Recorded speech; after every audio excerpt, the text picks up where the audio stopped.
Ikaw ba Kristohanon? Malisod pa sabton ang kamatuoran? Gusto ka ba nga masayod kung unsa ang angayang buhaton sa adlaw-adlaw nga pagtulunan sa kinabuhi? Paminawa, oras sa leksyon. Programa nga gibuhat alang sa pagtuon sa Biblia. Maghahatag kanimo og klaro nga tubag sa daghang mga pangutanas kinabuhi. Oras sa leksyon. Imong maangkon ang suod nga relasyon, ikaw ug ang Dios. Lunes hangtod Biyernes, alas 6 sa gabi. Magsusi, magtuon. Kinabuhi nga walay limbo. Oras sa leksyon. Og karon, aniya ang imong alagad.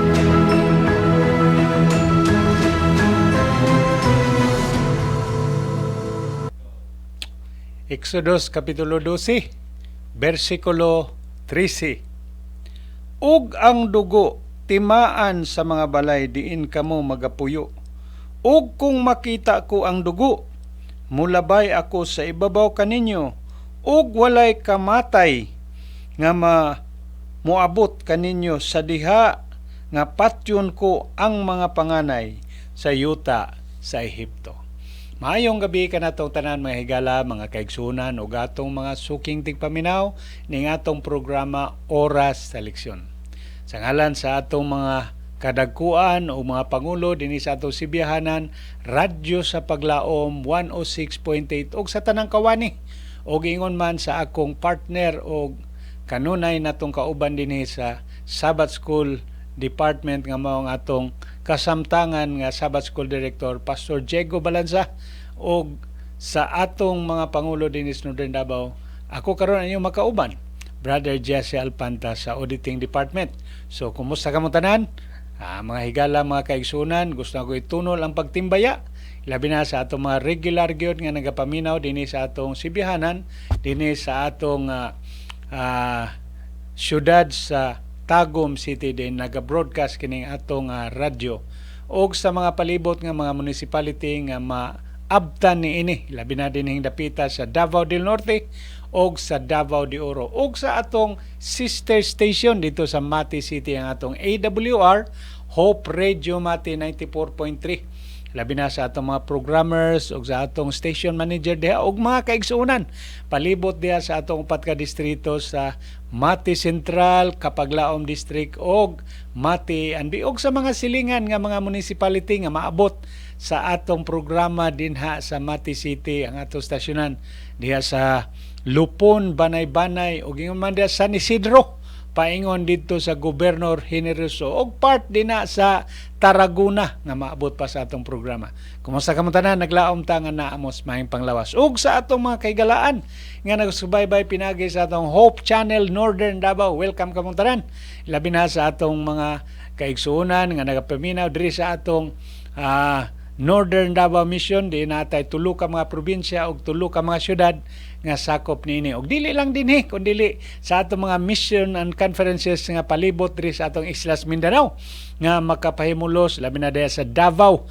Di na ang atong SEPUM na atay mga kaigsuonan og mga kaubans buhat nga kanunay nagapaminaw diri sa atong programa labi na kay Pastor Dante Dabukol og sa iyang mga kaubanan nila Pastor Vic Navarro Pastor Tautaw nga kanunay nagasubaybay sa atong programa. Welcome ka mong tanan. Og bisan pa katong mga kahigalaan nato palibot ni atong Islas Mindanao sa mga conferences nga nagasubaybay des Cagayan de Oro ingon man dito sa Zamboanga Peninsula Mission. Mga Susun family din na, kumusta mo? Dugay na kahit lang wala magkakitaay pero naglaom ko nga naaragin mo diha permi nagasubaybay sa atong programa. Og ingon man sa atong mga kaigalaan diha sa Kabisayan og ngadto nas kauluhan og bisan pa katong tuwa sa langyaw nga kanasuran. Di na nako mausa-usa tungod kay medyo daghan pud mo nga nagasubaybay sa atong programa. Ngani ato dayong sugdan kini tungod kay atong panahon dili sa motugot.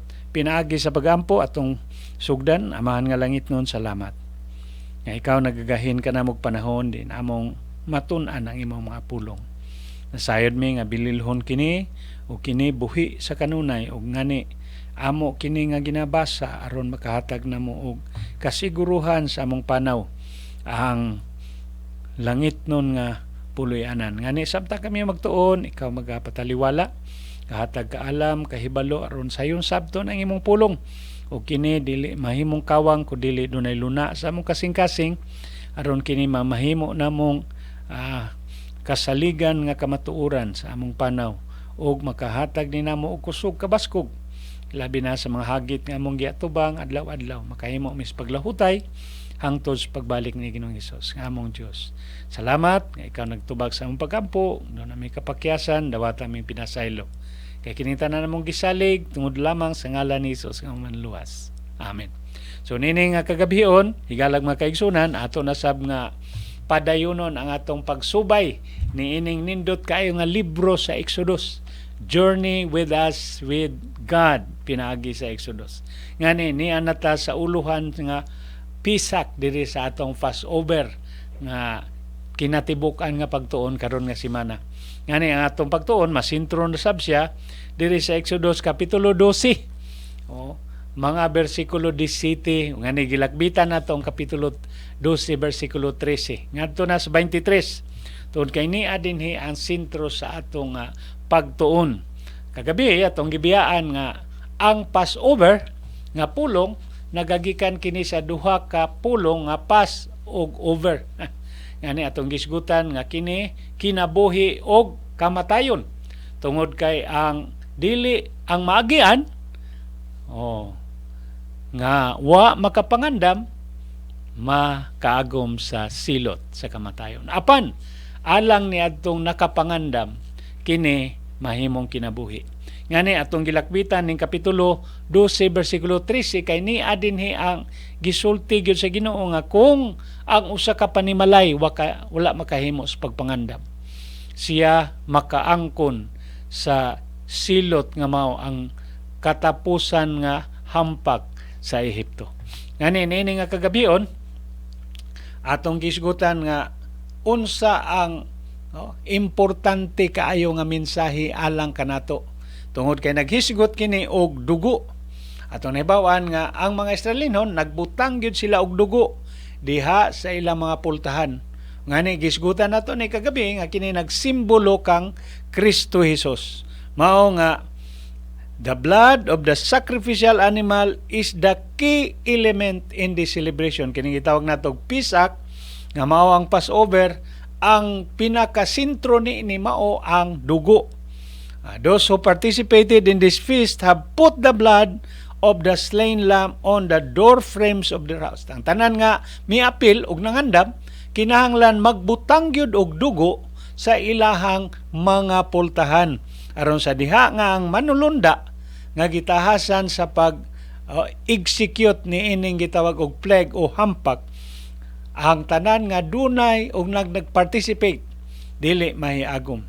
So in this way they demonstrated their faith in the God, believing that He would deliver them from what those not covered by the blood would face. So ang tanan nga naay pagtuo og ilang gihimo ag aksyon, mabitaw ni nga faith without works is dead. Mo ning giklaro ni Juan nga ang pagtuo o ni Santiago, ang pagtuo nga wala man kay gibuhat kini siya usa ka patay nga pagtuo. Sila mituo og ilang gi-execute mao nga sila dunay dako kaayo nga kalainan niadtong wa nagtuo. So what a powerful expression of the gospel. Unsa ni nga expression din hilang daan sa Exodus, gipadayag na ang tinuod nga maayong balita. So the Passover lamb have to be without blemish. Ato ni gibasa tumiaging gabi nga ang ilang pilion kadtog yung way ikasaway, walay buling, wala gi physical defect, because it pointed to Jesus Christ. Ngadto kang Kristo nga walay sala og usa ka putli. Ngani dinhi sa Juan 1:29 sa diha nga nakita ni John the Baptist nga si Jesus, nagpaingon siya, "Behold the Lamb of God." Siya tanawa ang nating karniro sa Dios nga nagwagtang sa sala sa kalibutan. So niini nga bersikulo gihulagway ni Juan ang tinuod og ang gitawag nga picture sa kaluwasan nga gi-offer sa Ginoo. Nga without shedding of blood, kung walay mausik nga dugo, wala gyoy kaluwasan. So dito pa sa Genesis daan, gitudluan na ang mga anak ni Adan. Nga sa inyong paghalad, ang inyong ihalad, dili mga utanon, kundili halad nga naay dugo. Apan ang unang naghalad, nasayod ta nga. Si Cain, wala niya sunda kini. Naghalad siya mga utanon, kay mao man daw iyang produkto. Apan wa niya gituman ang specific nga gisulti sa Ginoo. Nga without shedding of blood, walay kaluwasan. So the animal's blood played a crucial role. Ang dugo sa mananap, kaniadto pa dito sa panahon ni Adan. Ug ngadto na sa mga Israelinon, importante og bisan pa dito na sa Kalbaryo sa cross din si Kristo nga gilansang. It symbolized protection and was the sign of life at the time of death. Kini siya usa ka protection diha sa panahon sa kamatayon. Mausap ka natong tanan. Kung di nato dawaton ang sakripisyo ni Kristo nga gihimo sa Kalbaryo sa cross, kini dili makatabang sab nato. Apan kung atong dawaton, mo bitaw na nga diha sa Juan 3:16 giklaro gyud nga bisan kinsa nga motuo kaniya, pagtuo ngadto sa anak sa Dios, makabaton sa kaluwasan. So now the blood shall be a sign for you on the houses. Ingon pa sa balang kasulatan, when I see the blood, I will pass over you. Akong laktawan. Pass over. Muagi lang ko. And the plague shall not be on you to destroy when I strike the Egyptian. Ang mga Ehiptohanon nga wa mutuo, pero doon na ba ito? Atong ginaisgutan na kagabi. Nga dunay mga katawhan nga mga Ehiptohanon nga mituo o gani midangop sila sa mga balay kay gusto sab sila mo uban ngadto sa mga Israelinon aron sila magsimba. Kay nga naman atong gisgutan nga kini nga mga hampak, kining mga plagues, this is God's warning for redemption. Aron ilang biyaan ang ilang mga Dios-Dios dito sa Ehipto ug dunay mga bunga niini nga mga Ehiptohanon. So the whole gospel was associated with the celebration of the Passover because it pointed not only freedom from slavery and going to the promised land, but to Jesus' sacrifice for our sins and His merits applied to all who are covered by His blood. Wala gilaktawan sa Ginoo niini. Kadtong tanan nga modawat sa dugo nga giula ni Kristo, ang siya nga moinom sa dugo, mukaon sa lawas ni Kristo, silang tanan makabaton og kinabuhi. So centuries later, as Paul look back on the celebration he wrote, diha sa unang Korinto, mibalik si Apostol Pablo sa nahitabo sa mga Israelinon dito kaniadto sa Judeo. Iyon siya, therefore, purge out the old leaven that you may be new lump, since you truly are unleavened. For indeed, Christ, our Passover, was crucified for us. So yung gibalikan, ang Passover dito nga gihimo sa Ehipto, nga mao si Kristo ang usa nga giula alang kanimo kanako. So, yeast or leaven was also used to prepare dough in various kinds. Dito kaniadto, ang mga Israelinon gisultian sila nga magamit og yeast or leaven. When it is first mentioned in the Bible, it is connection with the preparation of the unleavened bread on the eve of the Israelites' departure. Kingnan sila nga dili gyud magamit og igpapatubo. Kay sa diha nga maghimo sila niini, dinalian kini. Dili na patubuon, kundi magluto gilayon, mukaon gilayon aron makapangandam sa ilang biyahe sa yutan-on nga Kanaan. Yes, also had to be removed from their homes. Kuhaon ang mga igpapatubo diya sa ilang mga banay. Kung imong basahon ang kapitulo 12 sa Exodus, versikulo 8 ngadto na sa kapitulo 12 versikulo 15 ngadto sa 20. So bisan pa din sa Exodus 13 versikulo 3 ngadto city. In this particular context, yes was a symbol of sin. ang igpapatubo higala gisimboluhan kana og sala. Busa ang mga Hudiyo niining panahon na. Gisultian sila nga sa ilang pag-andam sa ilang panihapon, walay igpapatubo nga i-appeal sa ilang pagkaon. Therefore, it was not to be used during Passover festival for a week.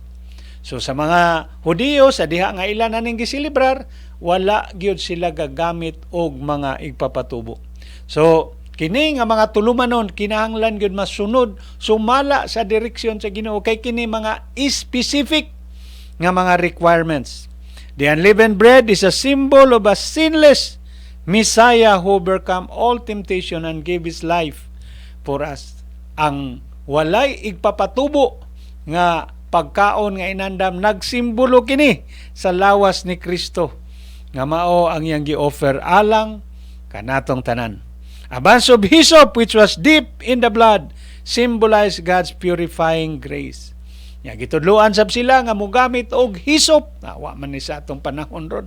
Pero anyway, mo man ni ang gisulti sa balang kasulatan nga ilang gamiton.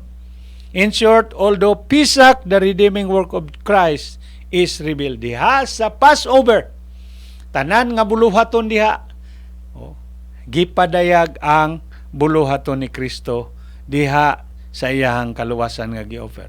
In short, the story of the Israelites, ang Passover nga ilahang gi-apilan, kining tanan nagtudlo sa pagpadayag ni Kristo nga mao culmination sa iyahang sakripisyo nga paghimuon dito sa Kalbaryo sa cross. So, kung atong tan-awon ang pangutana ni ining atong leksyon karon nga kagabihon, what does the fact that it took the blood of Jesus, God Himself, to atone for sin, teach us about how bad is sin? Ang pag-ula sa dugo ni Kristo didto sa Kalbaryo sa cross, kini nagtudlo nato kung unsa ka ngilngig ang sala ug unsa ka lawom ang iyahang ikot ngano man nga nagkinahanglan og dugo nga maoy ibayad niini. Ang mga Israelinhon, in commemoration of this great deliverance, a feast was to be observed yearly. Ngani tungod niini, ang mga Hudiyo matag tuig na gyud ato ning gisgutan kagabi nga kini ilang isilibrar sa ilahang mga kabataan in the future generation. Unya giklaro gini siya nga in commemoration sa kaluwasan nga gihatag sa mga Hudiyo didto sa kaulipnan sa Ehipto, apan kini aktwal nga pagahimuon tungod kay si Kristo mao ang muluwas nato sa atong mga sala. Every year ginaselebrar ni tungod kay dunay manluluwas nga miluwas sa ilang mga ginikanan, apan karon magahatag yun og tinuod nga kaluwasan nga mao ang eternal life. So gigamit ang hyssop in sprinkling the blood was the symbol of purification, being thus employed in the cleansing of the leper. Kining hyssop mo ni ginasagol aron nga kini makapahimong limpyo. Ngani diha Salmo 51, si Salmista David sa diha nga siya nag-ampo. Sayod ta nga nasipyat si Salmista David. Sa diha nga nakighilawas siya kang Batsiba.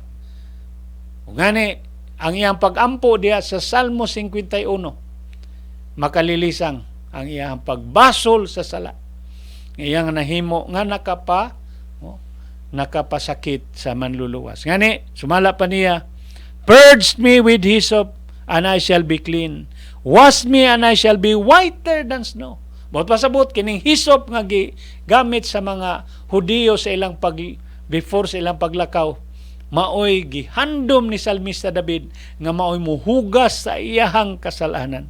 So sa may labutan aning hyssop sa atong kapanahunan, the lamb was to be prepared whole, not a bone of it was to be broken. So not a bone was to be broken in the Lamb of God who was to die for us. Ngani, sa ilang pagpangandam, specific kayo nga wa gyud bukog nga lugtion o balion ining panahona sa usa ka karniro nga usa pa ka tuig. Kundili kini pagalutoon nga wala gyud na unsa, wala gyud na bali nga bukog. Kay kini nagsimbolo sumala pa diha sa Juan 19:36 nga mao ang lawas ni Kristo nga igahalad nga walay buling. That's the completeness of Christ's sacrifice, nga ang sakripisyo kompleto kini, walay bali. So the flesh was to be eaten. It is not enough even that we believe Christ for the forgiveness of sin. Dili igo higalag mga kaigsuonan nga mutuo ta nga si Kristo mao ang kapasayloan sa atong mga sala. We must by faith be constantly receiving spiritual strength. Mao bitaw nga kitang tanan sa panahon sa mga Hudiyo, sila ilang kaunon ang tanan nga mga unod ni ining maong karniro nga nagsimbolo nga kanunay nagkinahanglan sila sa supply nga gikan sa Ginoo. Ug alang kanato kinahanglan sab nga kita mukaon diha sa lawas ni Kristo aron kita makadawat og espirituhanon nga kusog ug pagkabusog diha sa iyang pulong. Sa kaon nato ang iyang pulong atong tun-an ang balaang kasulatan adlaw-adlaw aron kita mapuno sa iyahang atong kaugalingon nga mabusog ta espirituhanon. Said Christ, ingon siya, except ye ate of the flesh of the Son of Man and drink His blood, ye have no life in you. Ingon siya, gawas kung kamo mukaon sa lawas ni Kristo ug mo inom sa iyahang dugo, wala mo'y kinabuhi. Whoso ate my flesh and drink it my blood had eternal life. So malapad sa 1:6 versikulo 53 ug 54. Siya nga magakaon sa akong unod ug magainom sa akong dugo, duna siya kinabuhing dayon. And also to explain this meaning, he said, the words that I speak unto you, they are spirit. Akong gisulti kaninyo, kini espiritu. And they are life. Kini siya may kinabuhi. Jesus accepted His Father's law, wrought out in principle in His life, manifested in its spirit, and showed it beneficent power of the heart. Mao nga si Apostol Juan nagingon siya, the Word was made flesh and dwelt among us. And we beheld His glory, the glory of the only begotten of the Father, full of grace and truth. Diha sa Juan 1, versikulo 14, si Kristo nga mao ang pulong, nga mao ang Diyos, gikinahanglan atong tun-an adlaw-adlaw. The lamb was to be eaten with bitter herbs. Ang usa ka karniro kaunon apan iapil kadtong mga pait. Tingali mga ampalaya. Iapil dito. Aron nga sa diha nga mukaong kaniini imong mahinumduman. They were to remember that they were slave in Egypt. Ilang hinumduman nga naa sila sa kaulipnan.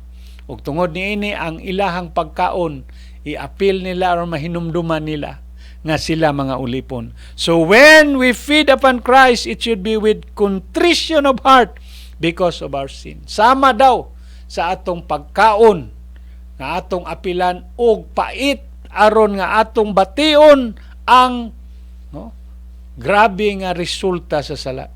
The use of unleavened bread was also significant. It was expressed in join the law and the Passover, and as strictly observed by the Jews in their practice that no leaven should be found in their houses during the feast. Wala gyoy igpapatubo nga iapil.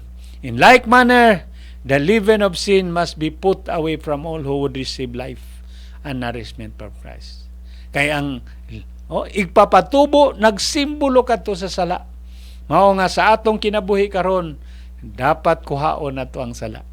Atong isalikway ang sala ug atong dumtan ang sala. Kay nga naman kini nakapasubo ug nakahimo og pag-ula sa dugo sa atong Dios nga mao si Jesucristo. Paul writes to the Corinthian church. Nagsuwat si Apostol Pablo diha sa taga-Corinto, purge out therefore the old leaven. Kuhaa, puga ang mga igpapatubo o mga sala sa atong kinabuhi. For even Christ our Passover is sacrificed for us. Therefore, yun si Apostol Pablo, let us keep the feast not with old leaven, neither with the leaven of malice. Yan ang giklaro din malice and wickedness, mga pagpakasala, but with the unleavened bread of sincerity and truth. Ang pagkinabuhi diha sa pagkasinsiro o diha sa kamatuoran. Mao kining gisulat sa Patriarchs and Prophets 277. So the fact that He took the blood of Jesus, God Himself in the human flesh, to atone for sins, reveal a staggering and sobering truth. Kini nagpadayag og usa ka kamatuoran nga dili sayon ang sala. Ang dugo nga giula ni Kristo nganong gikinahanglan man alang sa kaluwasan. Because sin is far more worse than we usually think. Kaya ang sala lawom kaayo ang iyang gidutlan. It shows that sin is not just a mistake or a weakness. Dili ni siya kay nasipyat lang o kaluyahon, kundili it is a profound rupture in the moral and spiritual fabric of the universe. Naana mo ra nagitahi diha sa atong kinabuhi. One that only God could repair.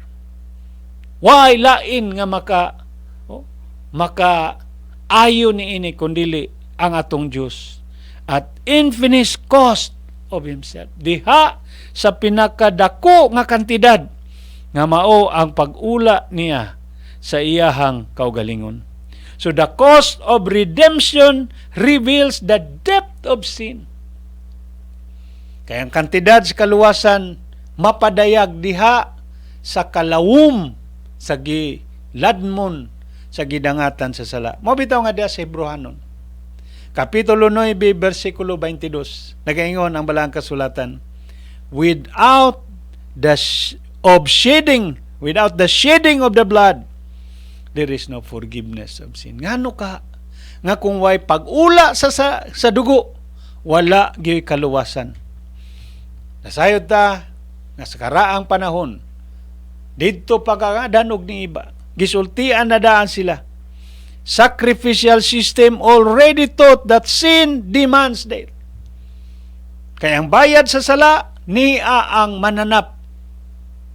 But animal sacrifices were only symbolic. Sumala pa sa Hebrehanon 10:4. Kini mga simbolo lamang tungod kay kini nagtudlo di pointed forward to a perfect divine sacrifice, and that was Jesus, the Son of God, nga mao si Kristo ang anak sa Dios. Why did it take God's blood? Nganong kinahanglan man gyud ang dugo? His own blood. Because no human angelic being could bear the full weight of sin's penalty. Walay tao, walay manulunda nga makabayad sa resulta sa sala. And what does this tell us about sin? Unsa man ni ikatug-an nato sa atong pag huna-huna karon sa atong kahimtang.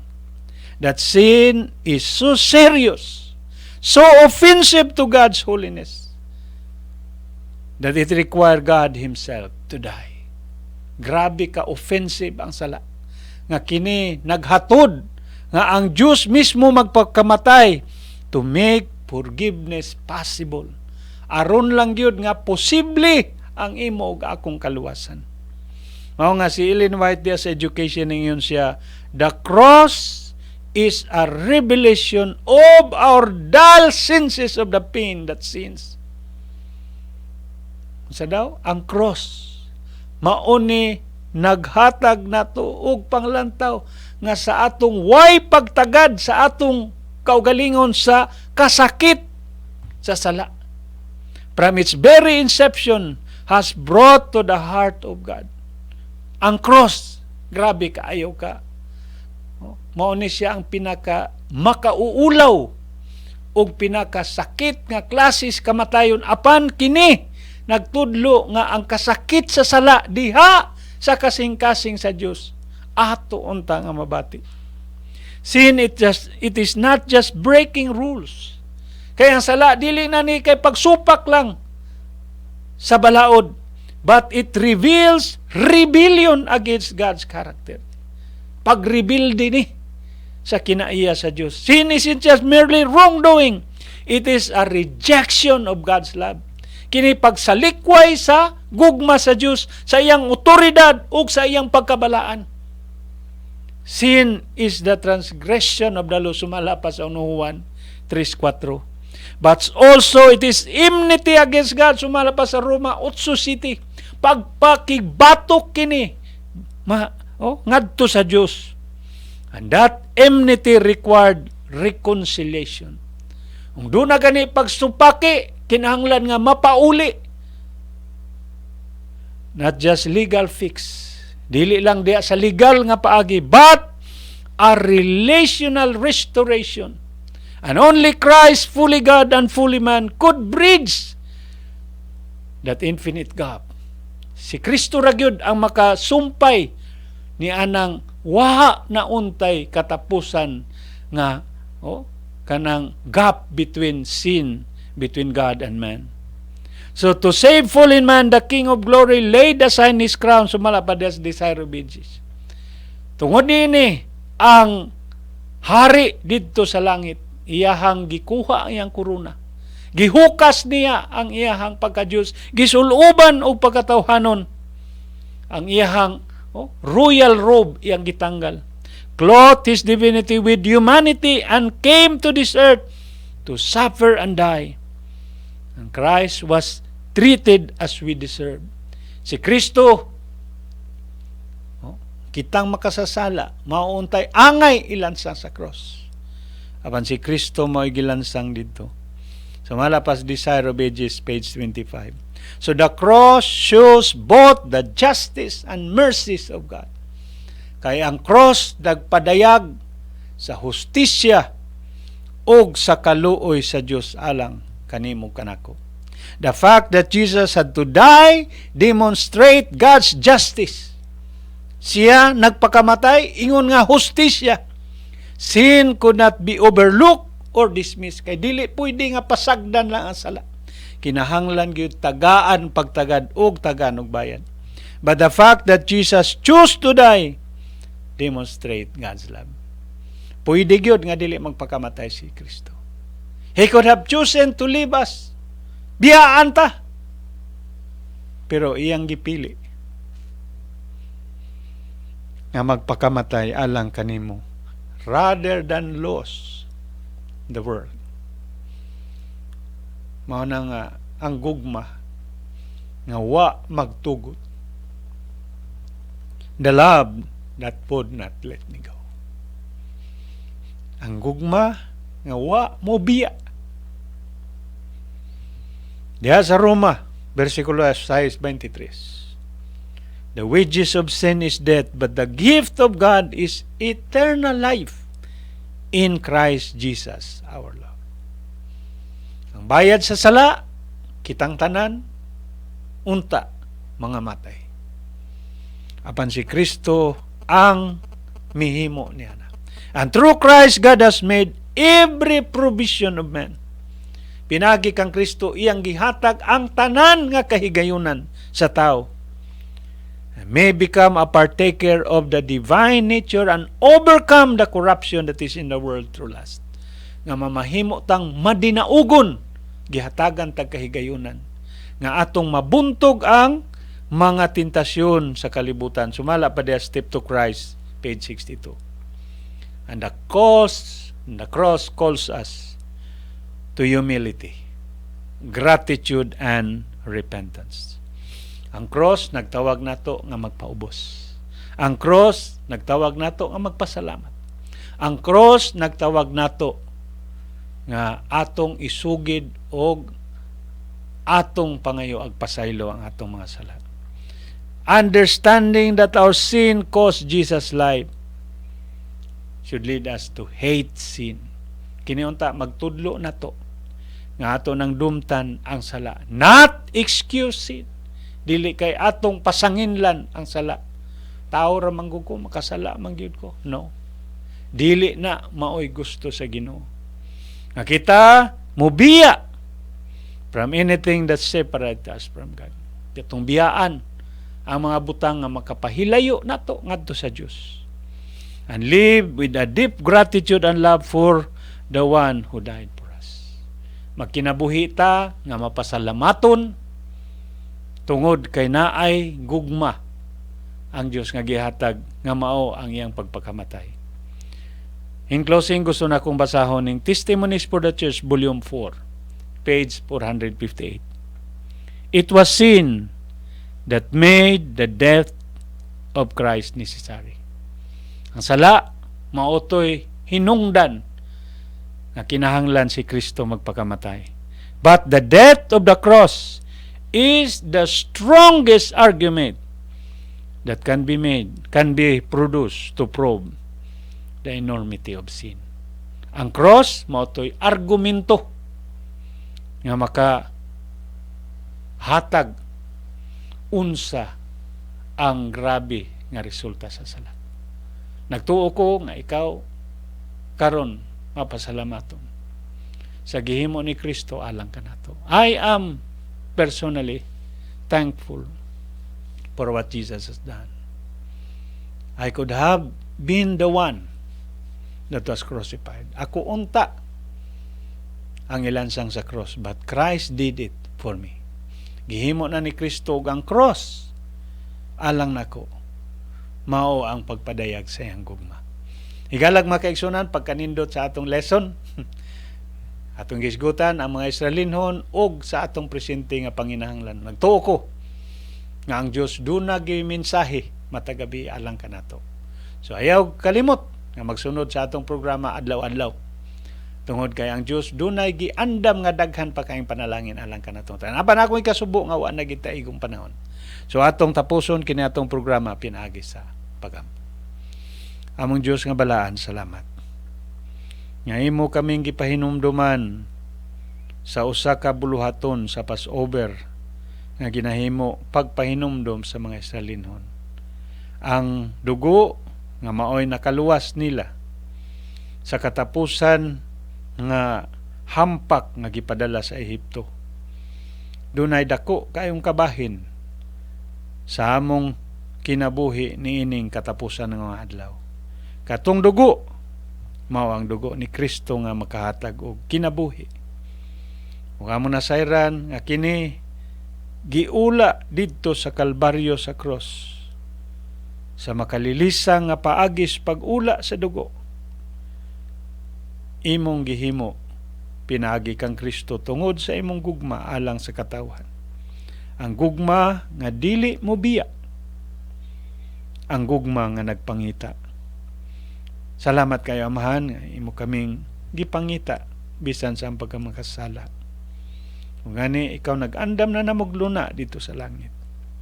Salamat ni ining tanan nga kamatuoran. Nga among huptan ug among gunitan kini nga kamatuoran nga pinaagi sa dugo ni Kristo kami napasaylo.